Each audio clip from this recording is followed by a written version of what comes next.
What's up everyone, it's Bucky and welcome to your 7th Python tutorial. In the last tutorial I talked to you guys about strings.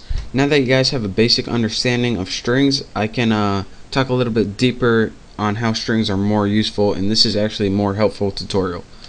Now in the last couple tutorials I showed you guys if you printed out a string just like this, then it gave you a return value in single quotes. But if you printed it out like this, use the print statement and then put something like that, it wouldn't give you single quotes around it. And this is because when it outputs it, what Python does is convert your code to strings, but it does it in two different ways. Now just take note of that for now, and I'm going to show you guys how to convert to strings and actually why it's useful. In some applications, or probably the most useful function of why this is even important at all, is because a lot of the times you're going to want to treat a number as a string. So say you have a variable called num and it's equal to 18. So go ahead and set that variable equal to 18, and now you can do math with it, like num plus 16 equals 34.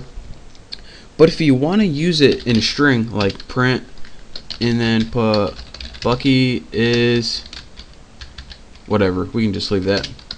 Typos, they're fun. Bucky is, and then we tried to add the number 18 to a string. Look what we get.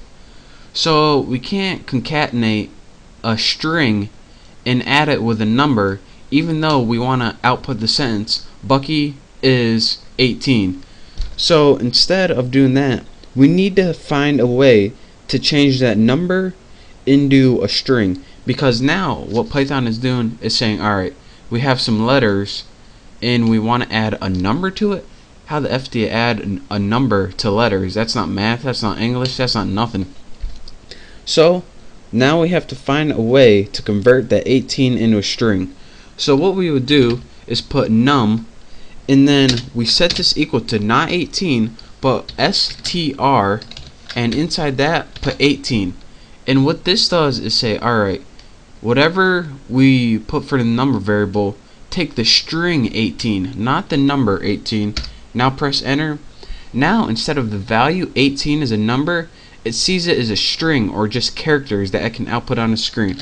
Now if we try print and Bucky is, I'll spell it right this time, and then write num like that, we get Bucky is 18. So that's how you can convert a number to a string, so you can use it to like output stuff to a user and it doesn't give you a bunch of error messages. Another thing that you can do is, say you have something like let's make another variable num2, move my cursor out of the way, num2 equals, actually let's get like 32 or something.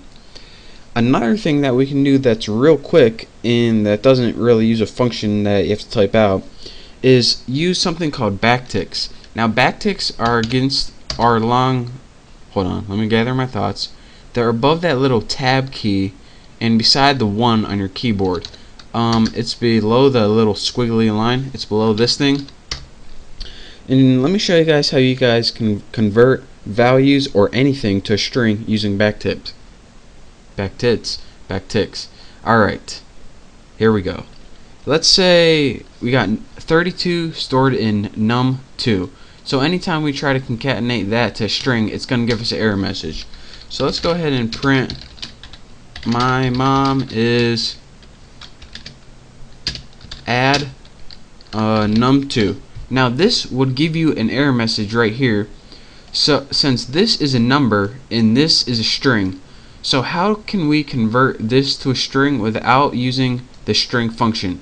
All you'd have to do is put backticks around it just like that. Now once you press enter, bam. So again, backticks and the string function are two different ways where you can convert anything to a string.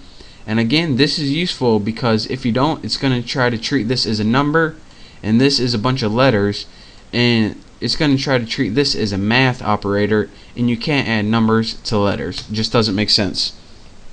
And one last one I want to talk to you guys about, this repr function. This it's a little different than the string function, But for now, I'm going to just tell you guys that it does the same thing. That is, anytime you use the string, you can use this one right here, and it does the same thing. So again, string, REPR, and backticks are 3 different ways where you can convert crap to strings using Python. So that's your quick tutorial. This is going to help you understand the next section.